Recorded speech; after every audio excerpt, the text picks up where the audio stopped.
And it's like, of course, once you headed south, whiskey was coming in from the Midwest, right? So once you headed out, if you were going to get liquor, it was going to be tequila or what became tequila, more of a mezcal.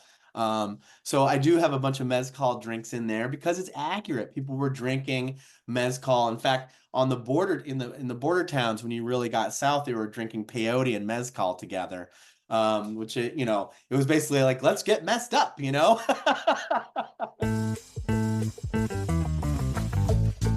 Hey everybody, welcome to the Decoding Cocktails podcast. I'm your host, Chris LeBeau. At the ripe age of 38, I left my former career behind and joined the hospitality industry.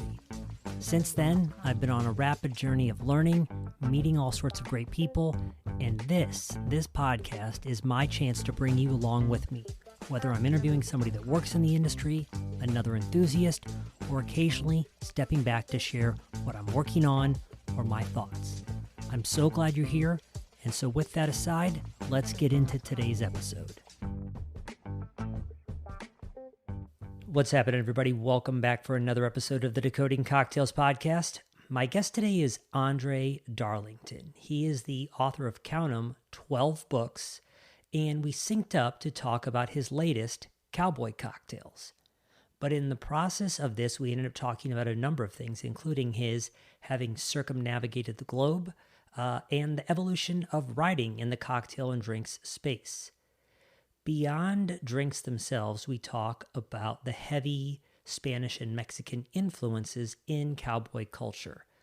We talk about the luxuries that existed in frontier towns as people came into money fast and their desire for them as they also came in off the plains after long stretches with access to really nothing.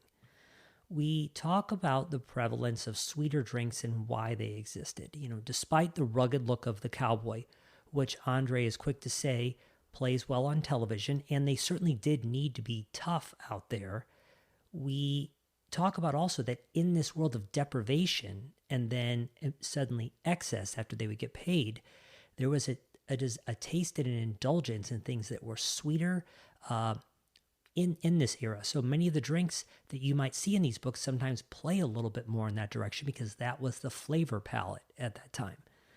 Today, of course, on the other end of things, we have no shortage of access to sugar, whereas back then it was a treat. The final thing that I like that André called out is that in most of his books, as he says first, he doesn't want you to have to go to the liquor store endlessly or the grocery store endlessly. He tries to develop a sort of palette for them. He talked a little bit about the fact that mezcal, in its most traditional sense, would have been often a really common spirit out there because while whiskey was popular, it had to be brought in from kind of the Midwest or the Eastern Seaboard, whereas this would have been more local. But he also talks about flavors like sage and ancho as well. You can keep up with André at andredarlington.com or on Instagram at André Darlington. Since he said this, I figure I'll throw it out there for him as well. If you're tempted at all by his newsletter, he wants you to know that he won't spam you incessantly. It just comes out once a month. Either way, André is a super charming person. You're going to love this conversation with him.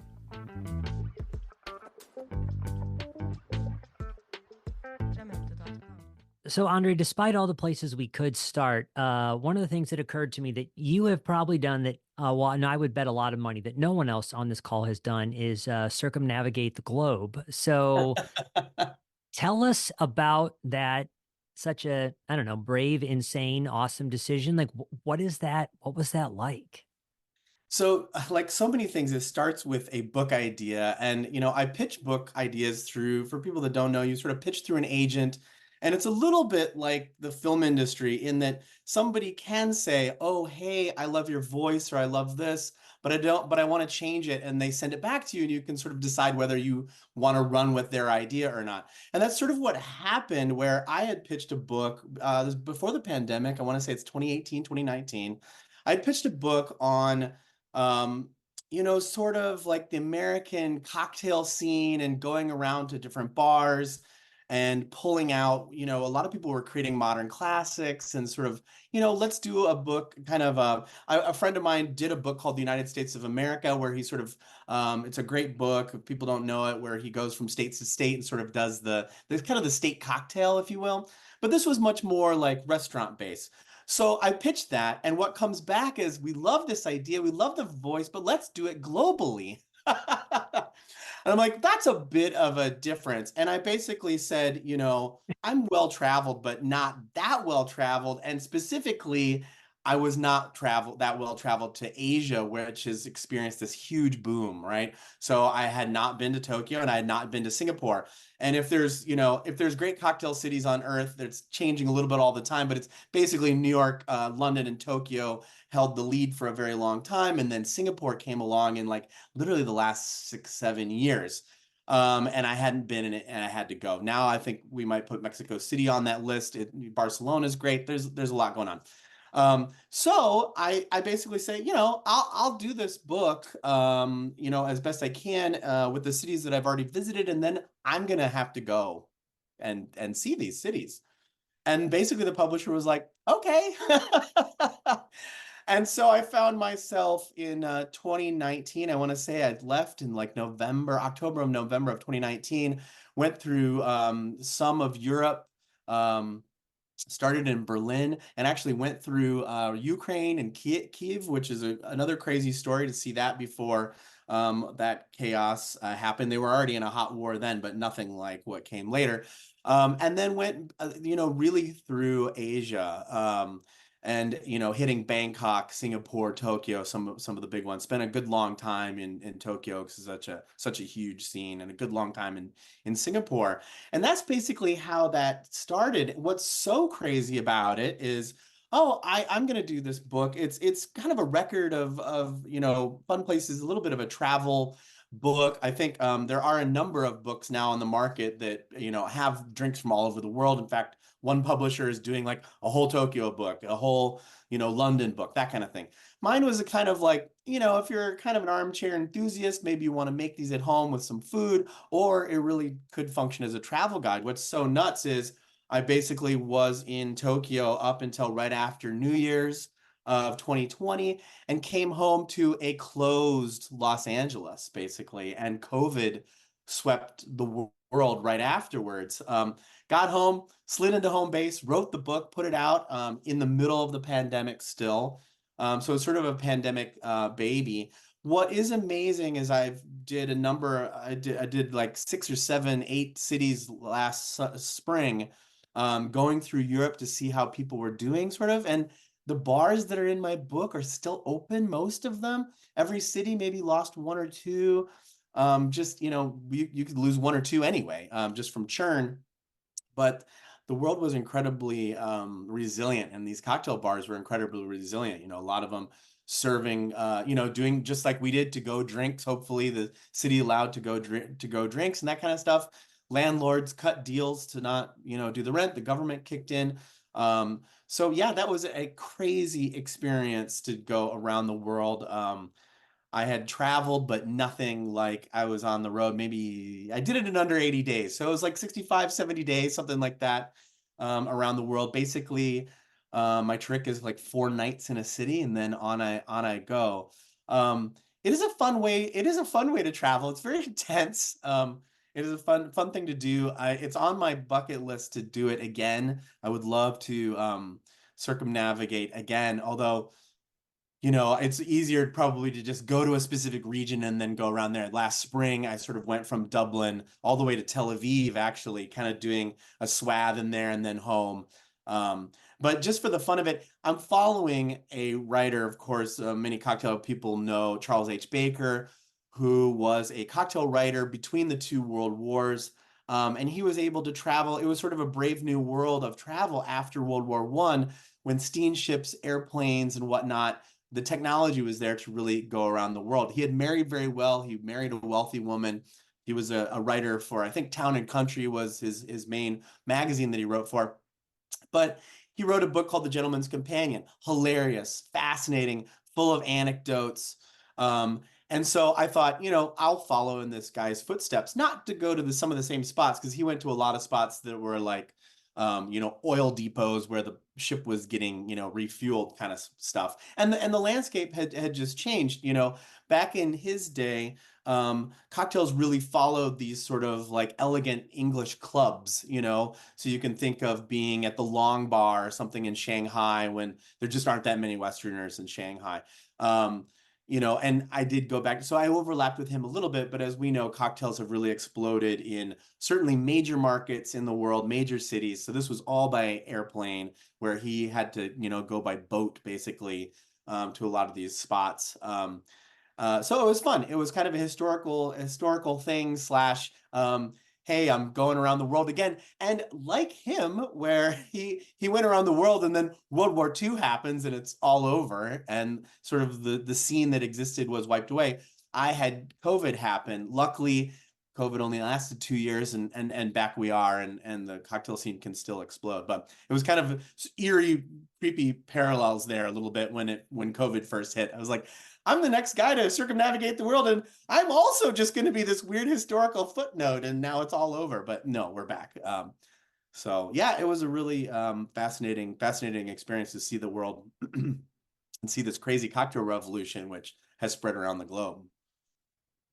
Yeah, this is a warning to anybody else who's planning to make the same journey. They need to issue a release in advance so we can prepare for any other global calamities. And Exactly. yeah, I think to your point about adding cities, I know this year, if I pronounce it correctly, the Ajabu festival is coming online in like South Africa and one other. I think I forget if it's two cities in South Africa or if there's actually two different countries.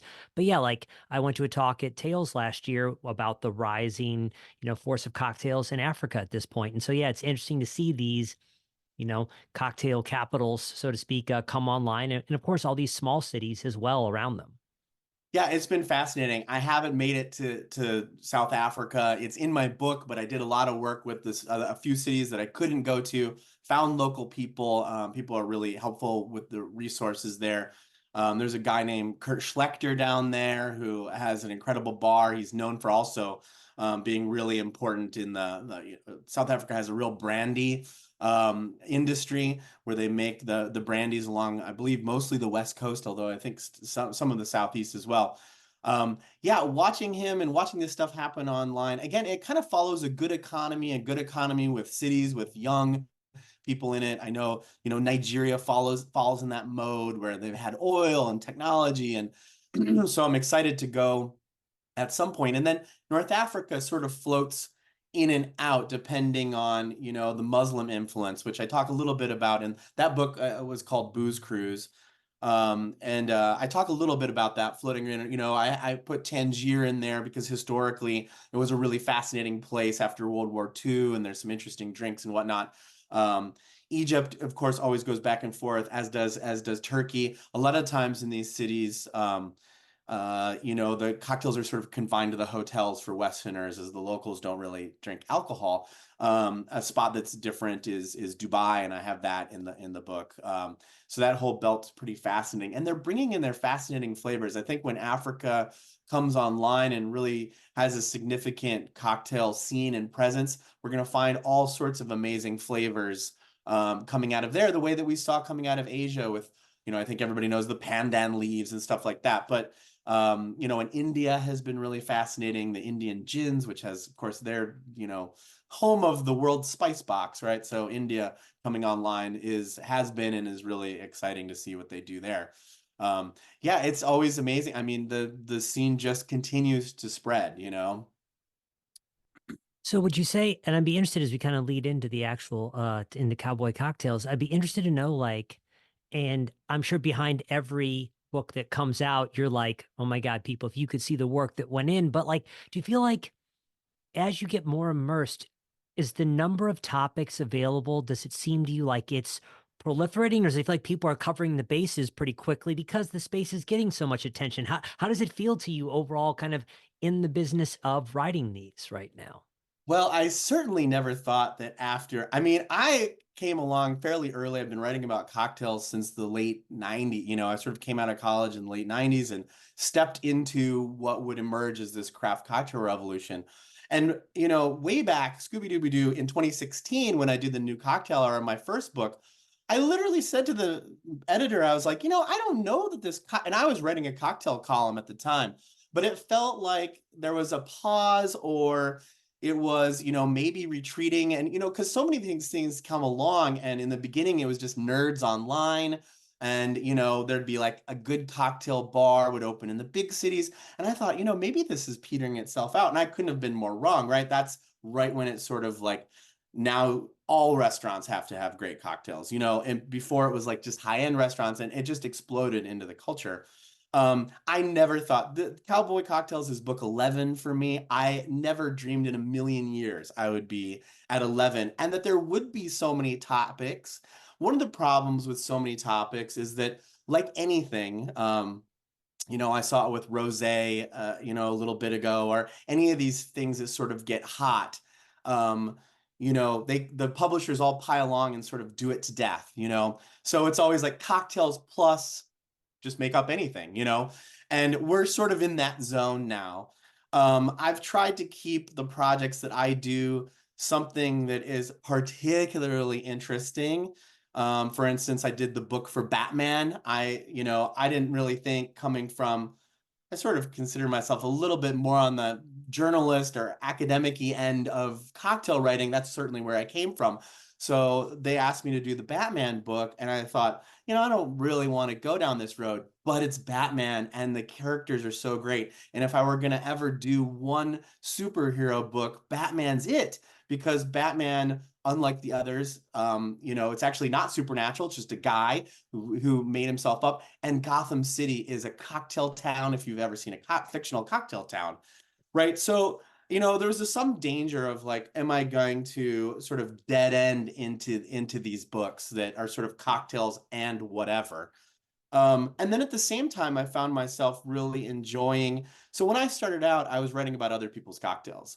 And that's where I came from. I thought, I'm not a bartender. I did own a restaurant. I wasn't my head bartender at my bar either. I sort of do what I do. And I actually came from food and wine. And Batman was the first one where they said, no, we want these to be original from you. And we went back and forth on some drinks. And I had already written 3 or 4 cocktail books. So I was like, okay, now's the time to do this. This is really fun. It sort of tapped into my creative fiction writer side. And, I'm more of a, I'm a bartender now, but at the time I was much more of a cook. I'm like a good cook. I can do with flavors, and I've written these cocktail books. Let's do this. And now Cowboy is like my 7th book of mostly all originals. So that was a huge change in my career right there. And I found that the addiction for me is the creative process and the research process in the books. So just, something like Cowboy Cocktails. I had done a John Wayne book. John Wayne fascinated me. It came along at the right time and was sort of a fascinating niche thing. So again, I was like, I don't really want to do these, but John Wayne is a towering figure in movies, and I had already done a book for Turner Classic Movies, so that was an interesting crossover for me. And then Cowboy came along, really from the publisher that I did Lebowski with. Again, Lebowski, a project I couldn't pass up. Too funny, too interesting. I love the Coen brothers. Um, and it was fun to make up the drinks. And Cowboy came along, and I thought, there are a number of, I love the David Wondrich books. I love the colonial cocktail books. I do a lot of research myself on, for my other books on like, what were the 17th century like when this started, kind of when people started going around the world. What did the 18th century look like for cocktails? Really gets going in the 19th century. What does that look like? And I took the Cowboy book to be more like, no one's really gone that deeply on what was happening in the West after the Civil War. So I really took it as more of a timepiece. And yeah, it's fun. I've got the fun. You got to go with the fun, heroes and the crooks and some of that, the battles and some of the cowboy stuff. But I really took it as like, what the heck was going on afterwards? And I learned so much in it. But again, the addiction for me is the research and the creativity. And as long as the market will support these books, they're fun to do. And there's all levels of how good they are. these companies, the publishers will hire somebody who's never written a cocktail book before. Sometimes they pull it off, sometimes they don't. And then there's folks like me who've written a lot of books, not sort of in these spec subject oriented books. And I really take them piece by piece. There's a number that I've turned down. Um, that come along and I'm like, nah, I'm just not a fan or this, because some of the books are really successful. Then other people are like, oh, how about this? How about that? And so it's funny. My agent says I basically have a two-track career. There's like the André books that I push, like Booze and Vinyl or New Cocktail Hour, that kind of stuff. And then there's these books where a publishing house will come along and say, hey, do you want to do Batman? And I get to basically be like, yeah, I have time and I have interest. And so that's just kind of how it works. And I literally never thought. I mean, the short answer is I never thought I'd be here. A writer, especially a freelance writer, you're sort of only as good as your last book. And also, I'm always like, I quit my job. I quit a day job back basically in 2012 with the idea that I had never really done anything really stupid, like quit a good career day job. And now is my time. And I thought, well, there always will be an office chair somewhere for me. I was in IT tech, and I thought, now I'm out to pasture and I probably couldn't go back. But at the time, I'm like, I'll write a couple books, and if it doesn't work out, it doesn't work out.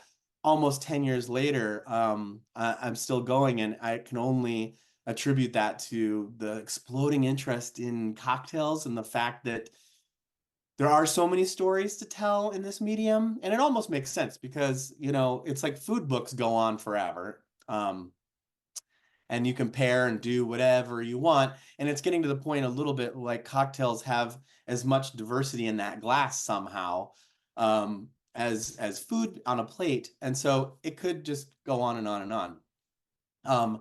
I worry that, not all the books are great, but that's true of every genre, and people sort of sift through who's good and who's not. And it's funny because at this point, I have a number of people that started out with me in the beginning, and then they're like, are you still doing cocktail books? I already have a whole shelf of books, and now you're on to cowboys, and I have to have that because I know it'll be fun and interesting.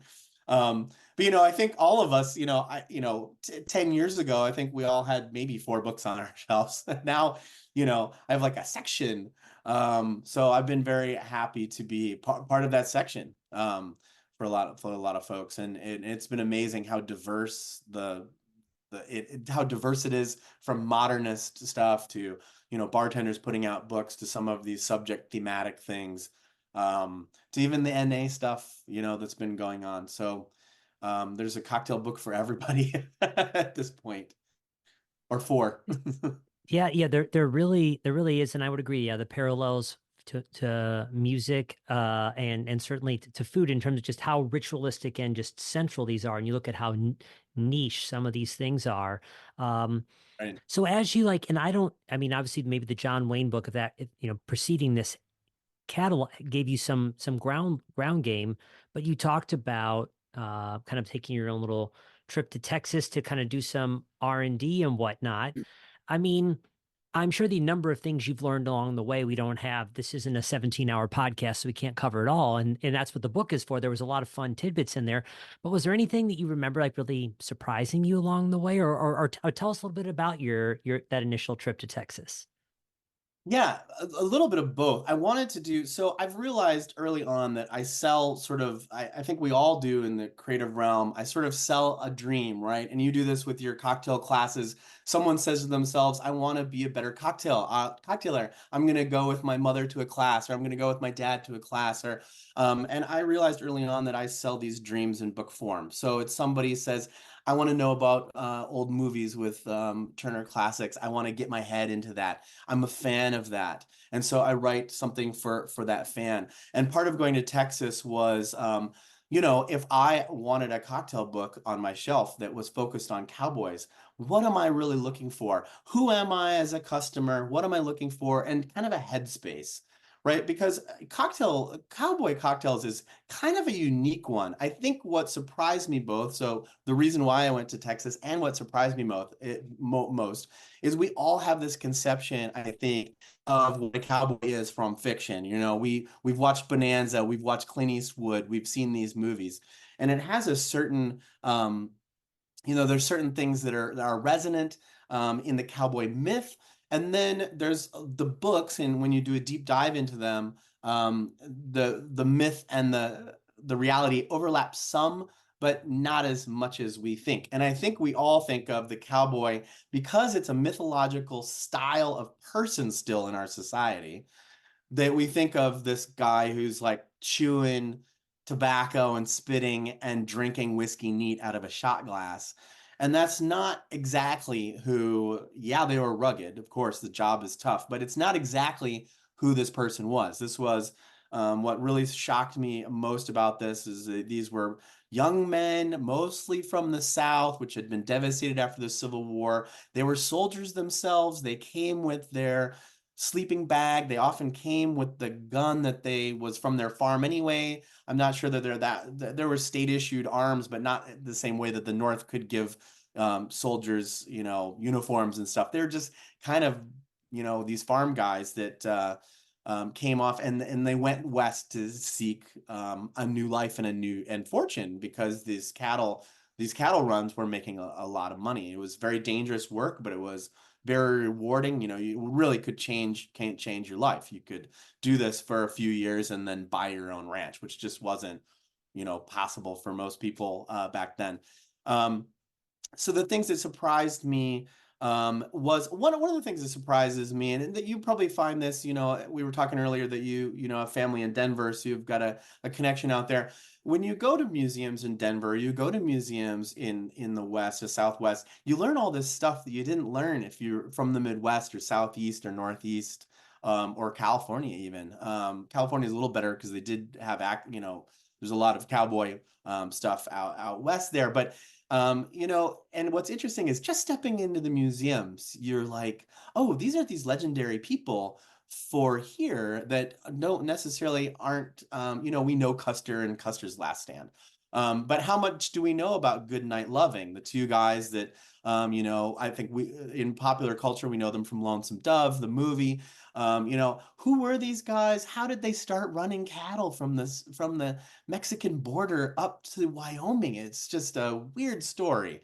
Right. And so I found out a lot in Texas, and particularly I wanted to go to the Alamo, but also the missions. This is really kind of where a lot of the cattle, they rounded up the herds kind of south of San Antonio, ran them up often through Fort Worth. So Dallas Fort Worth is really on the track, and then it goes up through cattle towns all along the east of the Rockies there, all the way up to Oglala and into Montana, and even into Canada, which is not part of the story. But if you go up to northwestern Canada, they have cowboys and rodeos up there too. It just kept going. And I found the missions were really fascinating. I did a private tour with a gentleman who had lived in San Antonio for uh, all of his life. He was in his 60s, so he knew so much about the Antonio missions. And one of the things that fascinated me was how the missions were working. What were they doing economically? Because I'm always looking for, where is liquor coming in here? Where was the money? What were people doing? And it was fascinating because the missions actually were growing cochineal with the little red bugs that originally went into Campari. They were growing it for vestments for the Catholic Church in Spain, right? So this is a red dye that was a huge part of the industry there. I didn't know that. And it was fascinating to learn because I'm like, aha, here's a cocktail crossover, this little bug that was this huge part of the economy down here. Um, and it was how you made natural red dye at the time. There's a lot of other interesting stuff. Teddy Roosevelt, who figures in the book, he's sort of our cowboy president. I sort of haunted him reading the book. I read a couple biographies of him. Same sort of thing. He's got a bar down there that actually he would recruit from.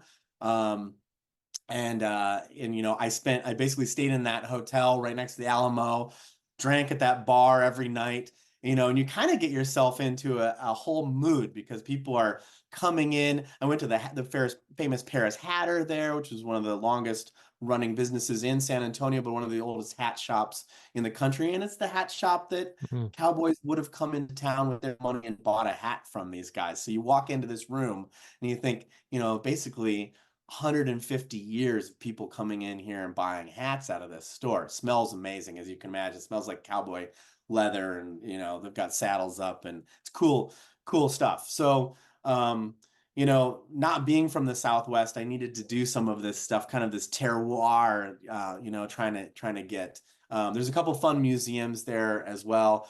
And all over the West, really, there's fun cowboy museums, which I've been to some. But yeah, the Texas was great. I love Tex-Mex anyway, so that was kind of on the horizon. Chili powder appears during the cowboy era. I talk a little bit about that in the book. So, there were these San Antonio chili queens that would come in and make chili in the middle of town. And the cowboys would come in and have this chili in the morning.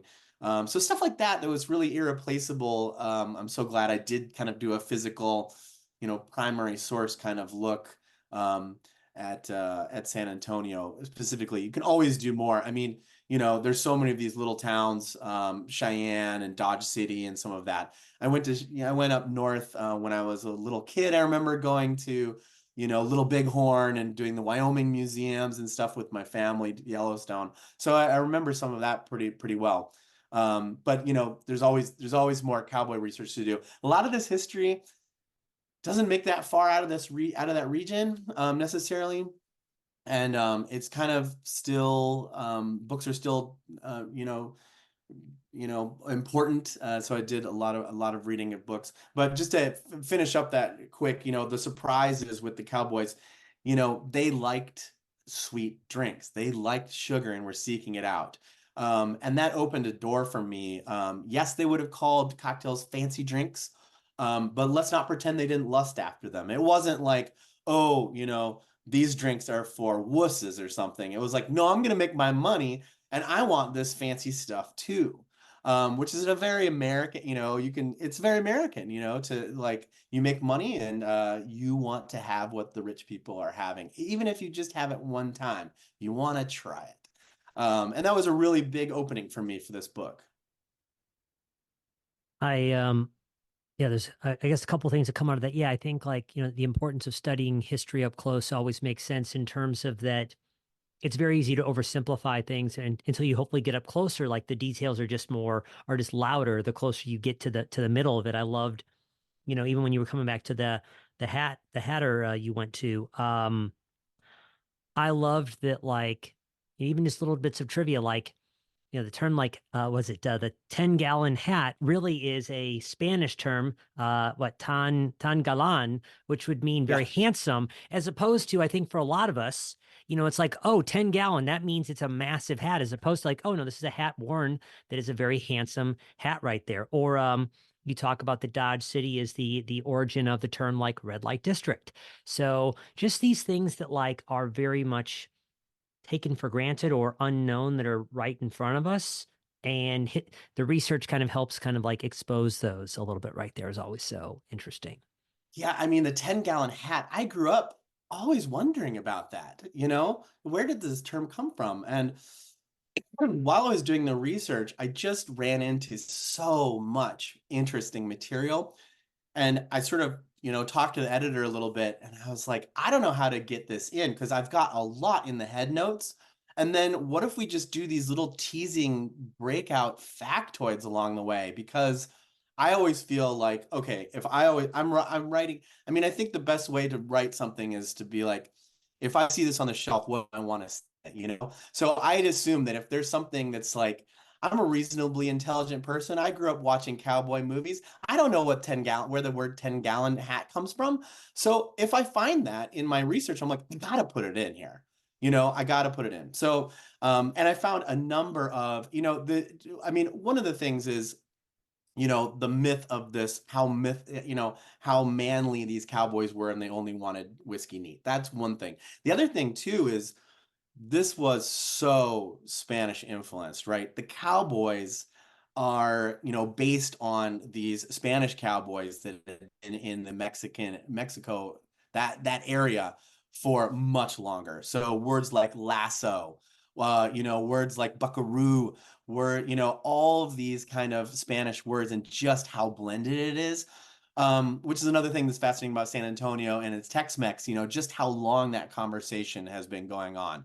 Hundreds, at this point, hundreds of years conversation between American cowboys and Spanish cowboys on that border, mixing everything from the food to the language.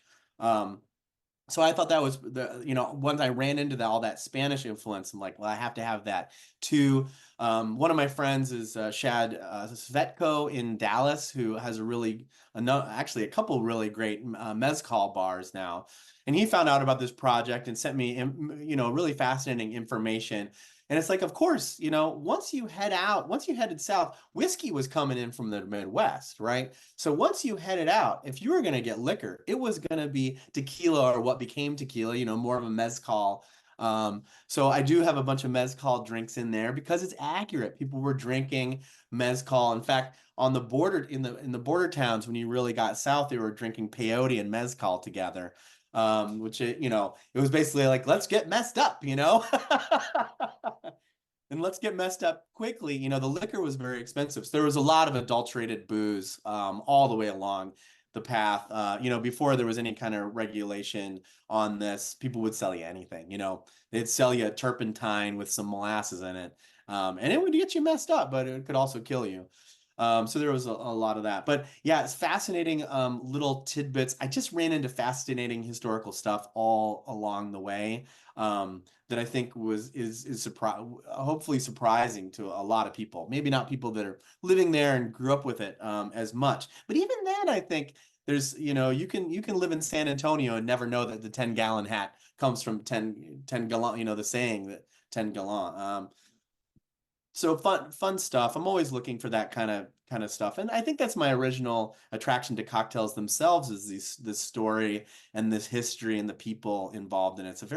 Cocktails are very social, very social and historical things. And whenever I get to just tease that out of the material, it's really fun. Yeah, yeah. I think when I heard, I really loved, despite the fact that I didn't love the runaway hit series Yellowstone, its precursor, 1883. I actually really, really did like, and I remember there was this kind of very stately, kind of like a stoic cowboy there, and he loved living on the range. But I remember there was this one scene when someone was going into town and he wasn't going, but when they asked about if they could bring him anything, he said, "I wouldn't mind a chocolate bar." And I think I That's exactly it.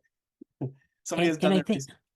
Yeah, and I think also after having spent as many hard days as they do out on the plains, even if they love that, sugar is going to be a luxury in its own way. And so one perceived, but also tastes like a real treat after you've been having, basic, field rations, whatever the heck those are for all that Right. time. And I think also to something you pointed out in the book to the other stereotypes is that while plenty of it was rugged, gunslinging, beers, and whiskey, many of these saloons were also incredibly luxurious and did have great drinks because people were coming into money fast. At times were blowing it fast. And so many of these saloons also had high-end, adornments and things in them because people wanted that in the middle of this very harsh reality that they were also in the middle of out there. Yeah, I mean, you have to think of a time when, certainly with the gold rush, people are coming in with gold, and these cattle rustlers, they're getting huge payouts for these cattle when they bring them in the town. And you have to think that these town, anybody entrepreneurial in town would be like, how do I get some of that money before it leaves, before it goes to the bank? And the answer is champagne, brandy, cards. And there's just a lot going on to try and get this wealth away from people. And the the wild frontier was really wild, but it also, because it was a frontier and there was money to be made, brought people in sort of in droves in some instances in some of these towns.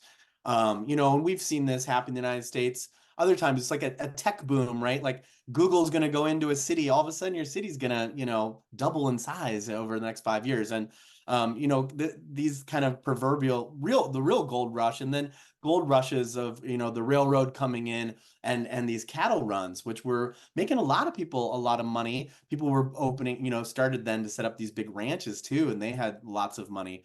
So there was more fancy stuff earlier than I think certainly I knew. I thought, oh boy, this could end up being a little bit of a, I guess I'll, have a bunch of different types of whiskey and smoke them and do some different tricks, and then that's going to be that.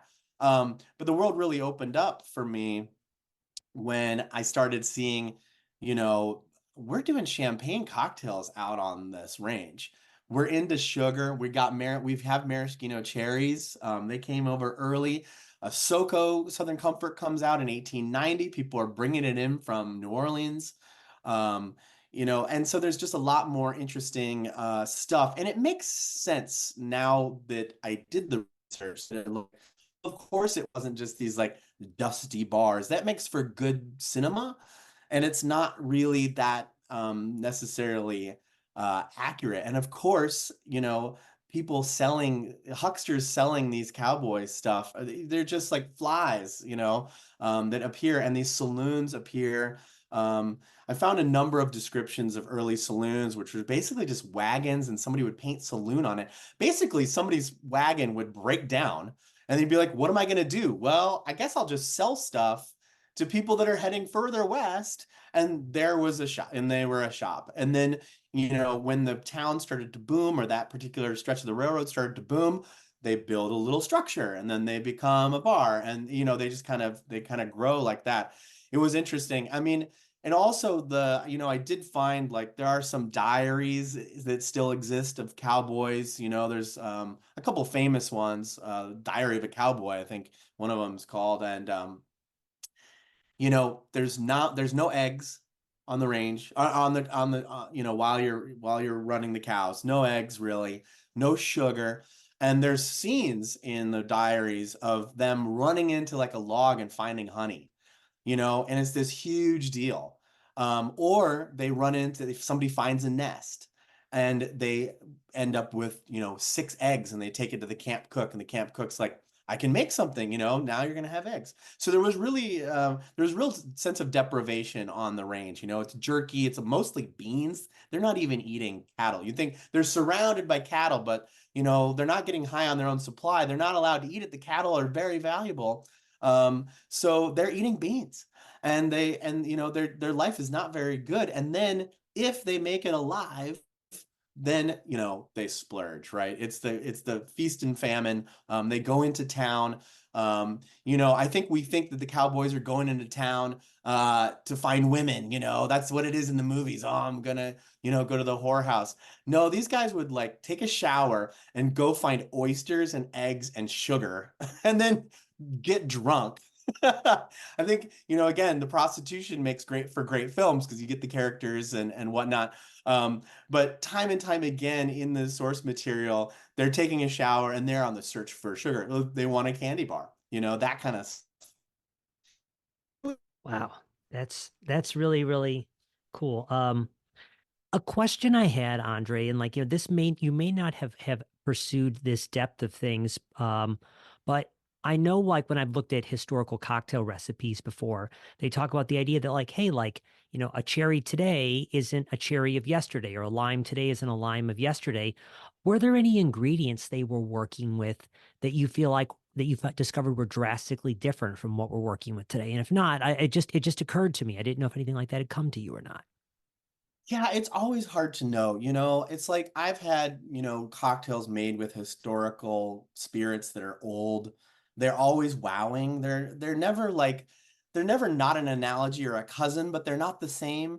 And so I do think that, it's very hard for us to get back to what these flavors would have been like. It's kind of like, I've gone to bourbon country, and they're like, "Oh, do you want to taste what the old stuff tastes like?" I'm like, "Yeah," and it's like really wheated.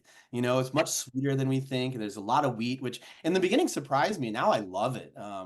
But when I was younger, I was like, oh, this is not what I thought was bourbon was. But there's stuff like that. And I call out some of it. A lot of the gin on the range would have been Old Tom or even Geneva. Hmm. Just for listeners, the style we know today is London Dry. It really didn't take over until the late 19th century. Earlier than that, there was a period of Old Tom. It's got a little sugar content. It's luckily back again. People are making Old Tom gin. It's wonderful. It's used in a lot of sort of more historical drinks, but it's fun to make up new stuff with too. And then Geneva, which is really more of like technically like a burnt brand, they call it burnt wine. It's more of like a brandy flavor, but it did have the juniper in it. I play with that a little bit. That out on the range, if we're talking right after the Civil War, it's gonna be Geneva or Old Tom. And then later it'll be London Dry. And certainly London Dry, the moment it hit the American shores, would have made it all the way out on that train. Because again, we're feeding this economic boom. Um, but there is some interesting stuff like that. It's so hard to know. I feel like, so many of these companies have changed their recipes. So, if you have, did Southern Comfort really taste the same back in the day? I don't Hmm. you Sure. know, did even Peychaud's taste the same back in the day? I don't know. There is some of that. We're not gonna completely get there, but I do think it's still fun to think, hey, these guys were drinking like brandy and bitters and champagne together, and we can certainly still put those three things together, just as they were, and you can still kind of get a sense of the taste. And there has to be enough similarity, or we wouldn't all be digging in those old cocktail recipe books, right? I mean, Yes. it just wouldn't be any good. And I do think the further back you go, the harder it gets. What did a sangaree really taste like? But it's close enough, I think, that it makes it interesting. Yeah, and I love that you also referenced things like Worcestershire, certainly having kind of been a thing that would have what you Yeah, said came online in 1839, and but yeah, also while many of us, and again, like with booze having so much roots in medicine, frontier medicine, Worcestershire also has a digestive style property as well, and so what's it in one of your cocktails? I remember the James brothers because they were definitely kind of a created quite a bit of havoc I, here in near in Missouri where I am. But yeah, I think you have a dash or two of a Worcestershire in one of your cocktails as well in there.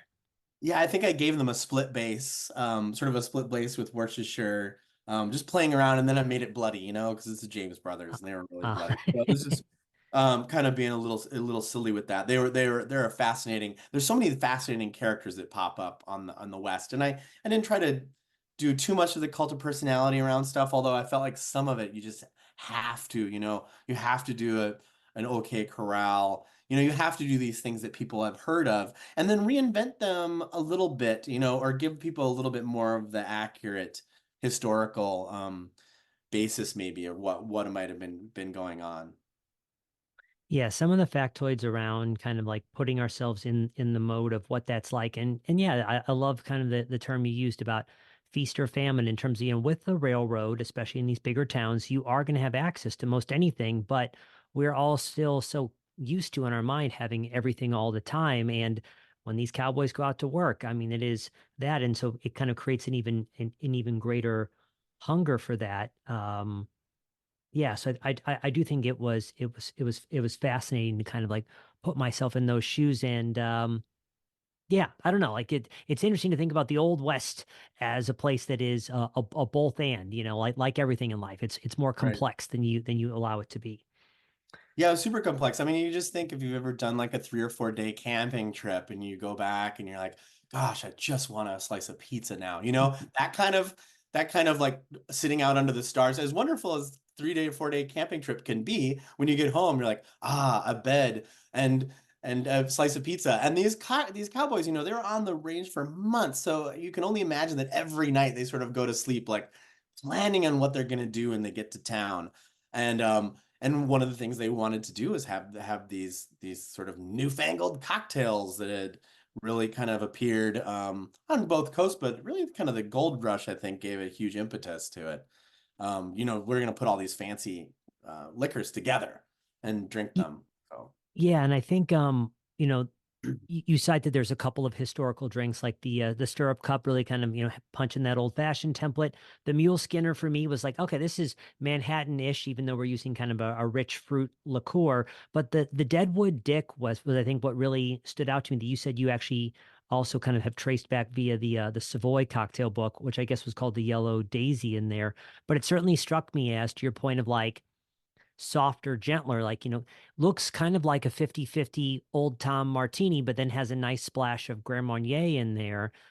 Which again is like, okay, it's a boozy drink, but it's not going to punch like, we're used to like a 3-1 or 4-1 martini or something like that today. I love that drink, and because when it you read it, you're like, it is a bit Pinky's out, right, for the cowboy era, and yet you think that these guys were dandies, and all these kids, and you think of Doc Holliday, and he's this. I mean, these guys were wearing by the end they're wearing nice suits, and they've got Mhm. engraved handles, hilts on their pistols, and you think of these guys, and it's like, yeah, they probably grew up drinking whiskey neat, but the moment they can have a martini on that soft green gambling table, boy, once they find the good stuff, they go with it. So I love that cocktail because it really shows that one, the rest of the world was fascinated with this time. And this is like a special time and a very interesting time in the world where there's a frontier on the edge of sort of Mhm. Western civilization. But also, that these drinks that once I started going through some of the drinks, it was like that drink reads true. I mean, there's certainly no reason it's not true. You know what I mean? It doesn't stand out like, oh, that's jarringly not true. And then why would you ascribe it to him? There's a lot of Grand Marnier on the west on the frontier because it was fancy. It was French. It's Mm. orange. It's delicious. You're providing, and there's just a lot of liqueurs in general. I do love that mule skinner too, and you have to think of sort of a frontier farm America where they're getting like a creme de mure from Kansas or Wisconsin or the Southeast. Where I am, you get these like Scuppernong wines and sort of, or even in Wisconsin still, people are drinking these blackberry liqueurs and stuff because they grew up drinking it because their grandpa made it. Mhm. And you think that some of, they're like, whiskey or something fancy from Europe, plus this local made stuff that made it to the frontier equals fancy. And it's kind of still what we do. So it rings Yes. true. It rings true to me. But that Deadwood Dick drink really rings true. And I find it fascinating that it ended up in the Savoy cocktail book. The rattlesnake, less sure about. It reads to me a little bit. It's sort of a whiskey sour with Mhm. absinthe. But what's fun, I mean, the drink's really fun because it's frothy, and then you do these two bitters fangs in it. So great, showy, fun drink, awfully boozy. Um, that's just much more of a it feels thematic to me, although of course the whiskey sour is on that frontier. And so whiskey sour and absinthe and little peychaud's does not ring too off. But the unlike the Yellow Daisy, which really does feel like if you're a dandy gunslinger, that's what you're drinking. I can just imagine you're drinking martinis are already. And I find that fascinating. Yeah, no, Doc Holliday certainly would strike me as a dandy, and yeah. One other thing I had, and we can certainly discuss anything else you want, and I can give you a minute to mull on it because but there's no big deal. But and I'll kind of fill in the meanwhile. I'm curious if there is, and this could be like a moment when somebody asks me what my favorite cocktail is, and I'm just like, oh my God. But like, i- is there when as you were creating drinks, was there one or two in particular you were either particularly excited about, or feel like will be a sleeper in the book that you think people should take a look at? And I will say that as I kind of seed that, two historical things I appreciated you also pointing out that again I kind of learned in some of my own subsequent research was that despite disease and death and all these things on the West, I love that you talked about that rivers were really kind of one of the Yeah. great threats, and that that barbed wire of all things was really what kind of marked the end of the range after a while because things began becoming private property. And so I think, yeah, it's just like, for those of us that haven't studied it is up close. I love kind of these nuanced things of like, this is what was really on people's minds. The cowboys were worried about their livelihood because of barbed wire, and they were worried about their life because of the rivers. So I think those things are just so important for us to think about what's their actual reality out there. Yeah, absolutely. I mean, we didn't touch on it too much, but there's that crazy Johnson River War. And Yeah. I think so, going back into the books and reading some sort of scholarly books on this cattle era, which is just a fascinating era. Everybody sort of puts the cowboy between, I mean, when I started the project, I was like vague on even when the cowboy thing happened and how long it happened, you know? And it's like, no, it's from the end of the Civil War and up until that Johnson County War, which I think ended in like 1893. So there's a couple things that happen in there. There's an economic sort of hiccup. There's a bad Wall Street hiccup where the price of cattle collapses. There's a couple terrible winters. So, when they drove the cattle north, they sort of got lucky for a number of years. And Hmm. then sort of, there was all this speculation. And we have to remember that speculating on these cattle farms got huge. It was international. There were British companies that were invested in the West. It was sort of this like, oh, the American beef industry, you cannot lose. Teddy Roosevelt had a huge ranch. A lot of the big Wall Street people, the names that were big names on Wall Street at the time from New York and Chicago and whatnot, they were invested heavily in these ranches. And then they had some really bad winners, and it kind of collapsed the industry and drove the real people out. But in the beginning, they got lucky. It's like, oh, we'll take these cattle up to Montana, and there's all this grass. And you're like, well, there's all this grass because they get these crazy snow drifts in the mountains, and then it melts. Right. So they got lucky sort of in the beginning, and then they get hit with the reality of like, oh, Montana's really cold. And it's Yeah. kind of amazing that they didn't think of this, but they didn't.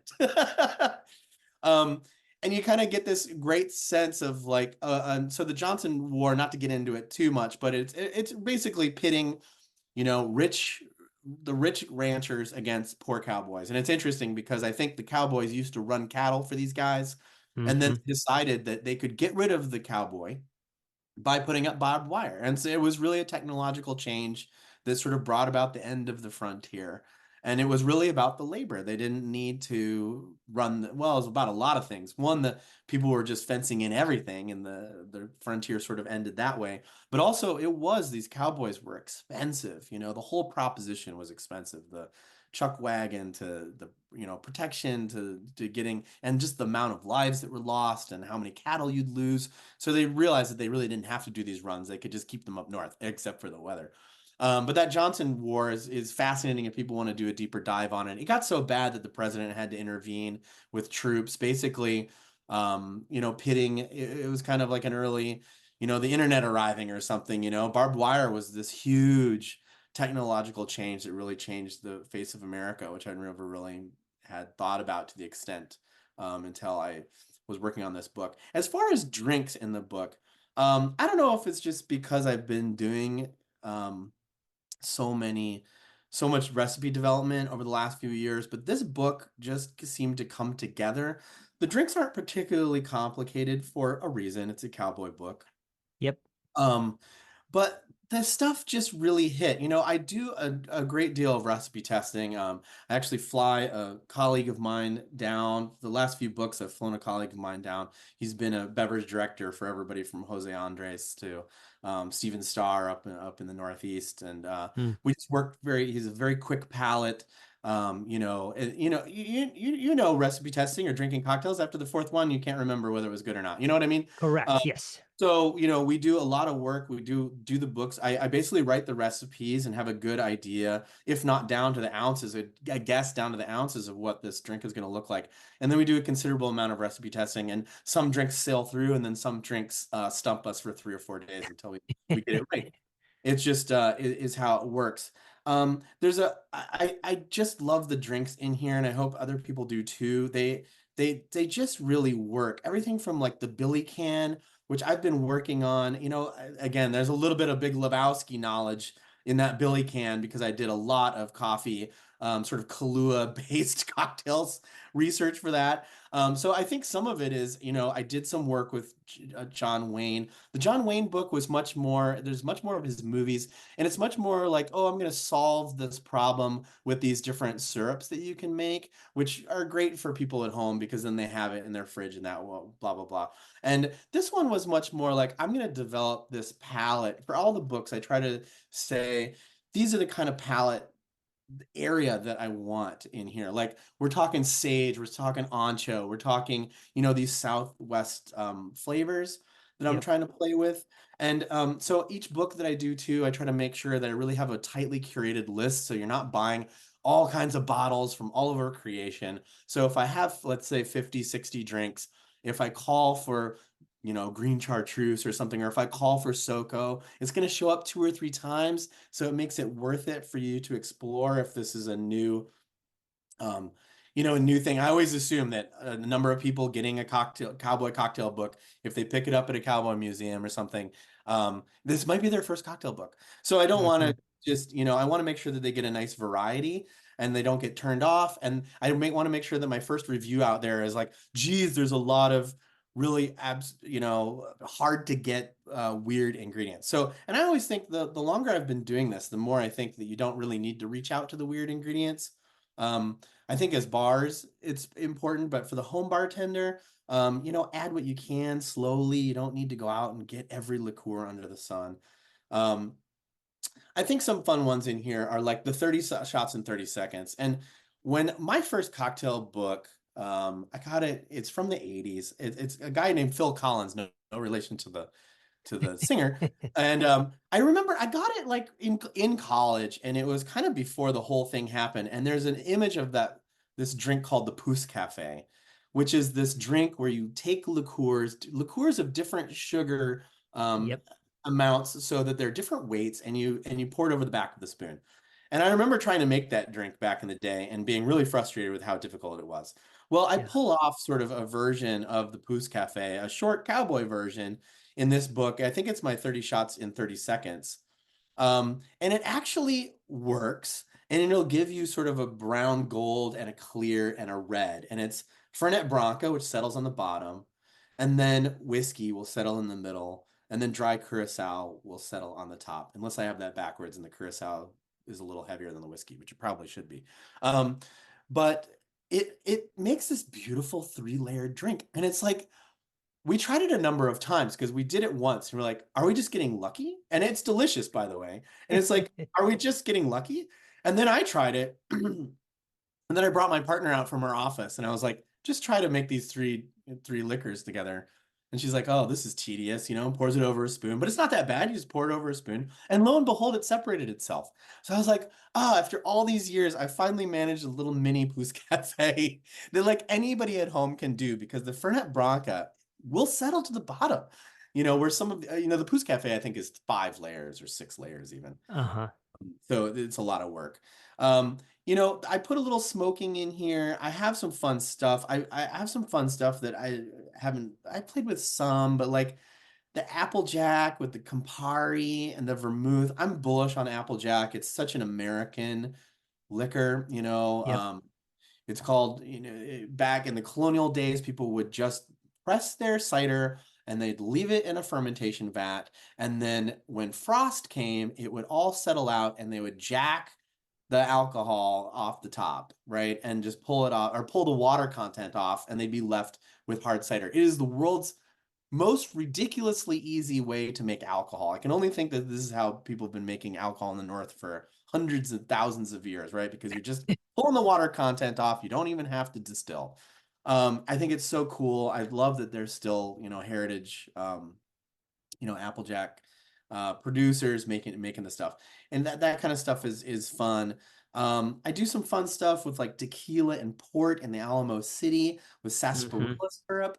Again, sarsaparilla syrup is something I played with in the Big Lebowski book, because there's the stranger is the character, the played by Sam. I'm forgetting the name, right? He's the stranger that shows up in the bowling alley. Yes. Talk about sarsaparilla. So I got some sarsaparilla and I was played with it for that book. And I was like, sarsaparilla really needs to be in this book because the cowboys really drank it. It was they consumed it for pleasure and flavor because it sort of tastes like root beer, but also they thought it helped with like skin ailments or if you got cut or rubbed, saddle sore or something. They thought that drinking sarsaparilla for whatever reason would help you. So there's some fun stuff in there. I had a lot of fun with the names in this book. I sort of did a lot of, I did a lot of book research, and every time I ran into something that was just funny sounding, I just wrote it down, and I was like, well, I'm gonna see if I can make a drink called that. So that's where some of that stuff comes from. That's Um, pretty cool. Again, I love this is something I got from actually Sasha Petresky, his book regarding cocktails, and I think I had one in New York, but it had been a long time. But he muddles cucumber in whiskey, and that always stuck in my mind, and I never really used it. And the combination is shockingly delicious. It sounds like it's weird and it shouldn't work. Cucumber, that's always gin, right? Or Hmm. maybe tequila, but yuck. Whiskey's yucky with cucumber. No, it really works and it's really fresh. I did that one for the old snake head to sort of represent the snake on the frontier. Strength was in. The stronger liquor was, the better. Because it would get you more messed up cheaper, basically. And so the bartenders would stick whiskey. They'd stick a snake head in the whiskey, kind of representing, the animal spirit or the strength of the snake, or that you were just really tough, or just being really alarming. I mean, I think it was just also like the visual appeal of having jars behind the bar with snakes in them. Um, well, you can only imagine walking into one of these saloons and there's just a bunch of rattlesnakes hanging out in liquid. It's got to be pretty, you're like, oh, I got to try that. Um, so that's in there. There's just a lot of fun ones in here, and some stuff that's a little bit fancier. I have the drink called the Velvet Couch, which is sort of playing on that idea of the Deadwood Dick. It's sort of a gin and dry curacao with lemon juice.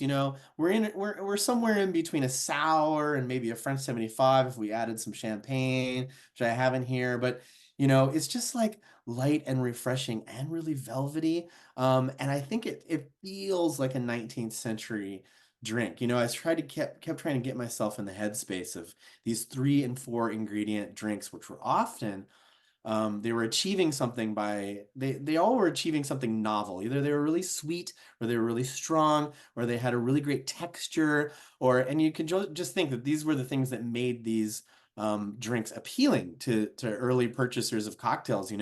Why would you have this drink? Well, it's really frothy. Okay, that's cool. Why would you have this drink? Oh, well, it's really strong. Okay, that's cool. Or really acidic, or really bitter, or something like that. So there are all these the flavor palettes are very it's not that they're not subtle and balanced, but they definitely have a direction that they go in. I feel like so many modern drinks, you can go into a restaurant and all the drinks sound the same, but they all sound wildly different, but they all taste the same.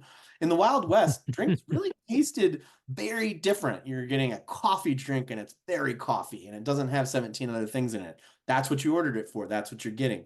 Or a frothy drink. They love these drinks with eggs in them that were frothy. It would kind of give you like a milk mustache. And I think it was the texture that they found appealing, which is why I drink them, and I think why people still drink them. Or something muddled and interesting in there. I have a fun drink with tequila and mint leaves in it. And I got that just sort of like, I'm always using mint and I'm basically always putting it with bourbon, maybe sometimes gin. And I thought, Hmm. what if I do a tequila drink with mint? And it turns out really great. And there's a number of drinks that, maybe you use a mint syrup or something, but just muddling with tequila, basically using the same process that you would, for like a julep or something and just replacing it with tequila. Super fun. And again, super simple. And I think that's something that people can relate to. I'm always looking for ways that people can sort of, let's get into cowboy character, or I imagine people having a cowboy party or a Yellowstone watching party or something like Sure. that. And I want the drinks to be very diverse. I love when I have a cocktail party, or even if I'm designing a bar menu or something, it's like, yeah, let's have something with tequila and mint. Let's have something with whiskey and cucumber. Let's have something frothy, and having them very, very distinct. So that's it basically for this book. I hope it inspires people to read some of these cowboy books too, but also just to have a good time. I uh I think all that's great. Yeah, and I think just the reminder of like the variety of flavors is kind of, yeah, like when people came off, they were looking for all sorts of things and adventure. Yeah, young men and people seeking adventure on the frontier. You might as well have the right fun flavors to go along with it. Andre, this has been really, really fun. Definitely like the sarsaparilla in particular. I'm gonna need to play around with it. Something I haven't before. Um, Tell us, I mean, I'm sure it's available everywhere, but tell us a little bit about where people keep up with you and your work and find the book and all that good stuff. Yeah, the books is available everywhere where books are sold. So if they don't have it, go ask for it. It's certainly in your Barnes and Noble and certainly on the Amazons and at the Independents. Um, for me, you can follow me just at my name, andredarlington.com will get you everywhere. I'm on social media as Andre Darlington.